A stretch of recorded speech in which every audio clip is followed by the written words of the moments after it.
Metacognition is basically just thinking about thinking. And as children grow older and approach the teenage years, they become better able to do this kind of thing. They develop greater metacognitive knowledge, which is simply defined as the knowledge and awareness of your own cognitive processes. It's an understanding between the connections between your goals and your strategies and how you're monitoring the progress towards those goals and the results, the outcomes of these strategies you've employed to try to reach your goals. So the age range that we're talking about here, where a lot of this development occurs, is between the ages of about 7 to the early teenage years. So this would encompass Piaget's concrete operational stage and formal operational stage. So that first one, the concrete operational, that's where children begin to perform what we call mental operations. They start to be able to think about things in a deeper way and start to perform actions on objects, like be able to transform objects inside their mental imagery and then reverse those transformations. So they can think about how objects used to be and how they might be in the future, depending on what may occur. They understand also that people have different points of view, and they appreciate why people have those differences in point of view. They also understand that reality can be deceiving. Appearances can be deceiving. But the big limitation of the concrete operational stage is that children, they don't really understand situations that they haven't had much experience with. These mental operations are limited to the here and now, so they can't deal effectively with abstract or hypothetical problems. Those kinds of skills come later. So the formal operational period, that's basically from 11 years of age to adulthood, so like the mid to late teenage years approximately. And that's when children can deal effectively with abstract or hypothetical ideas. And they can start to really employ deductive reasoning, drawing conclusions based on evidence that they've acquired. They also have the ability to engage in combinatorial reasoning, so they can think about all the different ways a number of items can be arranged. So it's much higher level kinds of cognitive skills. One of these skills is called the metamemory, a person's informal or intuitive understanding of their memory. This includes the ability to diagnose memory problems accurately and to monitor the effectiveness of memory strategies. And as children get older, they do gradually understand their memory better and better through their theory of mind. This includes that the concepts that memory is fallible and that some memory tasks are easier than others. Now, I should probably remind you, there are different kinds of memory, of course.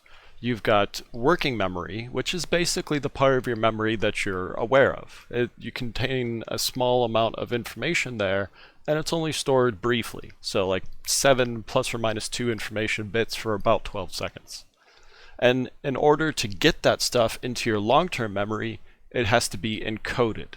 That's a special procedure through which we decide which memory to keep and which memory to lose. And if it is properly encoded and put into long-term memory, then it will stick around basically forever. But that's not entirely true. Long-term memory is not permanent, and it also has a fairly limited capacity. So every time you try to store something new in there, you're going to lose something else. Just think of like a computer hard drive. Computer hard drives always have a limited capacity, and if you run out of space, you're going to have to delete something, right? It's just like your brain. Your brain has only so much space up there. There's only so much room for new connections that if you try to form new ones in there, you're going to have to lose something that you're not using anymore. You're going to have to delete some of those memories, so to say. But furthermore, even if you don't mind getting rid of some old information, when you put new memories into your long-term memory, it could actually corrupt so to say, like alter or make those memories false. And that's because your long-term memories are not like computer hard drives. Your long-term memories are much more malleable. They're squishy. They're easy to distort, to contaminate. So false memories are unfortunately a very common thing. It's very easy to produce a false memory, and everyone has them. But there are some strategies you can use to best ensure that you're getting the things that you really want to remember into your long term. So a common strategy used by a lot of children and adults is rote rehearsal. So this refers to repeating that information over and over and over and over. You're basically just keeping it in the working memory indefinitely. And this is much more commonly used in younger kids, but like I said, adults use it as well. And it is not an effective way to learn new information. Because while you're able to keep that in the working memory indefinitely, it's not going to be able to be encoded like this. This is a terrible way to try to encode new information. So a better strategy that you could use is called organization. This is where you just look for connections between these new pieces of information. You try to make sense of how all this new information is related before you try to study, before you try to remember it. And that is moderately effective. But the most effective technique we've found so far is elaborative processing, or you could just call it elaboration. So this is kind of like organization, but instead of thinking about how all the new information is related to each other, you ask yourself how this new information is related to you. So you connect it with what you already know. You embellish this new information with memories, with personal thoughts, with experiences you've had. You connect that new information to yourself in fundamental ways. And the better those connections are, the more memorable this new information is going to be. So this is by far one of the most effective strategies that you could use when studying new information.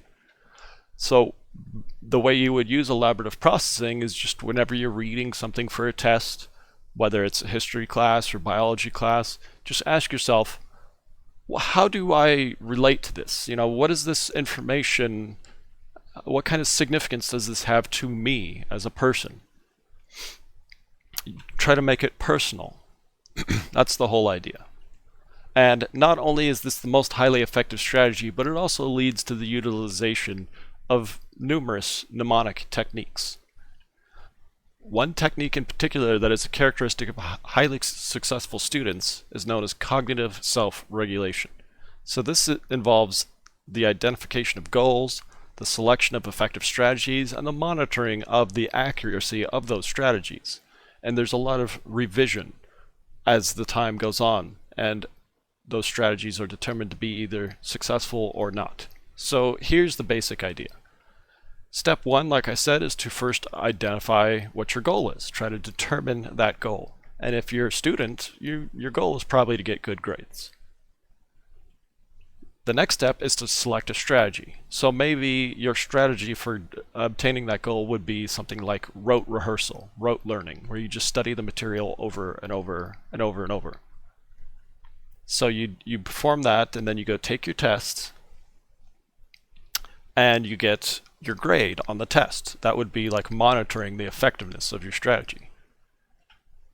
So we just want to know, was this a good technique? And if you didn't get your goal, if you didn't reach that goal of getting a good grade, then we can say that that's a fail. That didn't work out. So rote rehearsal in this case was not very effective. So what a successful student would do, what a good student would do, was ask themselves what went wrong. They would likely be able to tell that, it was the strategy. There's nothing about themselves. They wouldn't internalize it. They wouldn't take it personal and say, I'm a bad student. What they would say is, I used a bad technique. So that's what makes them a good student. That's what makes them successful in education. They are able to figure out what the problem is instead of simply giving up and accepting defeat. So they select a new strategy and they try again. and they try again, and they keep trying new strategies until they find something that's successful. And once they do achieve that goal, then they can feel satisfied that they've mastered that particular skill and they can move on. So what I'm trying to say here is good students are not the students who never fail. Good students are the ones who learn from their failure.